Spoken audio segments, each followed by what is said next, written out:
I'm going to give you 7 tactics that you can use in the fight situation to just give a little bit more dynamism to your jab, if you like.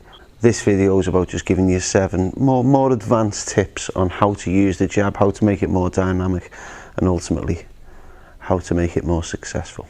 Okay. Some of these are simple, some of them are a bit more complex, but they're all worth knowing and understanding, and you can work out then when you want to deploy them. Okay, so the first one is varying the speed of your jab. Okay, so while we can throw the jab, same speed, nice and fast, there are other times where you can vary the speed, slow it down, and then fire it in fast, slow, fast. Okay, fast, slow, fast. So it's about just being that little bit dynamic. It's about creating openings. Okay, vary the speed of the shot. Second one is varying the angle of the shot. There are 2 other punches videos that I've done, both on this that you can look at, and they are long range left uppercut, long range left hook. Some people call them the up jab, or it's a hook jab, or whatever, but it's the same principle. Jab, jab, jab, jab. Okay? Just changing that angle makes the shot much more difficult to defend. Okay? And if you can throw multiple shots, so a straight jab, then a long range uppercut, then a jab, and then a hook, that's 3 different angles that the shot's going towards the opponent in one set of shots. The third thing, I'll use the bag to demonstrate. This is about sneaking into range. So look, I'm out of range now, okay? What we've learned so far, I could move in, throw my jab, move out. A slightly sneakier way to do it, and if you watch Floyd Mayweather, he does this an awful lot. So I'm out of range now.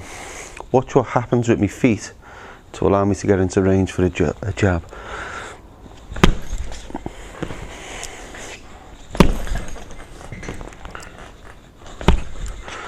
So as you can see, all I'm doing is widening my stance. Okay, so we're full short now. I can widen that stance, I gain an extra few inches, and that can make all the difference between your shot landing and not landing. One of the drawbacks for that, it pretty much ends up as a single shot. Okay, this is about just landing a good hard single jab.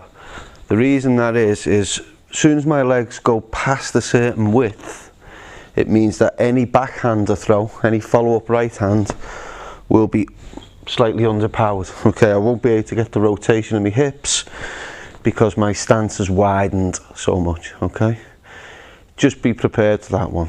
I mean, you're still landing an excellent jab, you're still knocking the opponent's head back.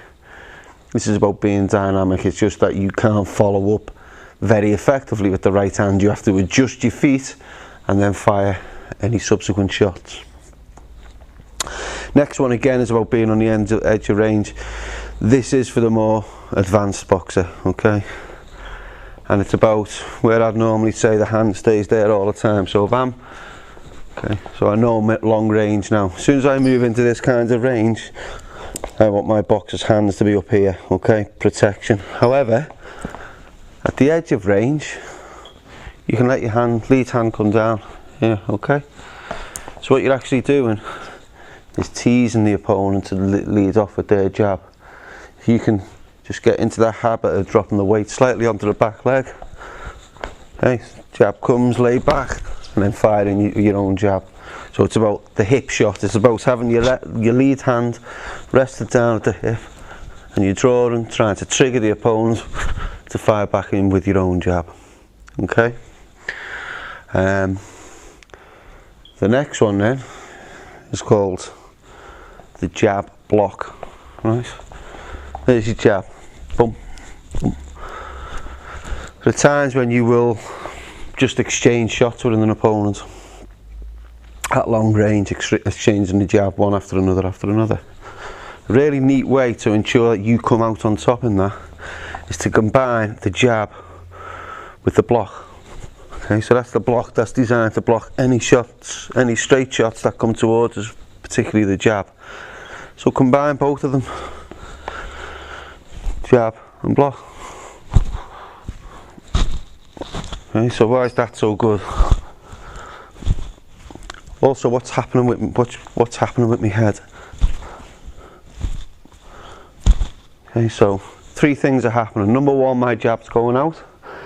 Number 2, my blocking hand is going straight in front of my face, so that if we both throw jabs at the same time, mine will land, his will block into my hand. And thirdly, my head's shifting slightly off the centre line. Okay, normally we have a centre line here. So what that does, it allows me to protect myself against any incoming right hands this way. Okay, so my chin's down nice and low, my head's at an angle off the centre line. The opponent's left hooks, be a little bit careful about them. We can defend them in a second, but you think about the right hand that's coming. I've got good protection, I've landed my shot, and I've blocked his shot with my backhand. Okay, got to be a little bit careful with that one.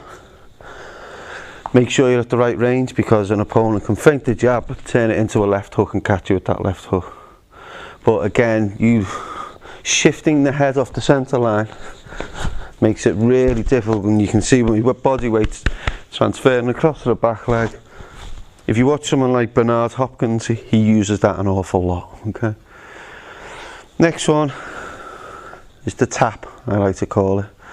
And again, just for an example of who used this, Roberto Duran used this an awful lot.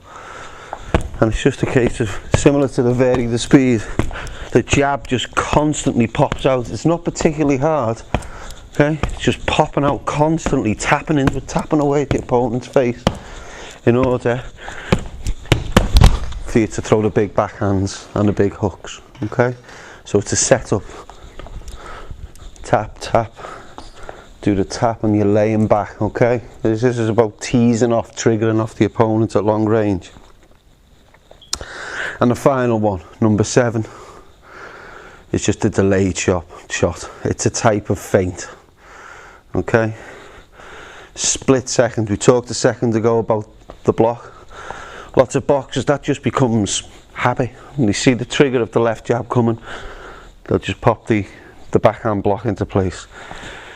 So what you can do to try and get around that, to try and fool it, is just delay the arrival of the jab. Okay, so rather than letting the jab just go and land into the opponent, what you can actually do is just throw that little delay in. Feint, then jab, and that split second delay just overcomes that backhand jab, because by the opponent will go to block, bring his hand back, and then the jab will land. That's what you get. Okay. So that's 7 tactics for deploying your jab that will give you options to land that jab. If there's one particular way you're throwing it and your opponent always seems to click on what you're doing, mix it up. Throw one of those deploy it in one of those 7 different kinds of ways. Okay, that'll give you a really dynamic jab. This is about being these are some advanced techniques about taking your long range jabbing capability to the next level. 7 tactics for deploying your jab. Hope this video has been of help. Cheers.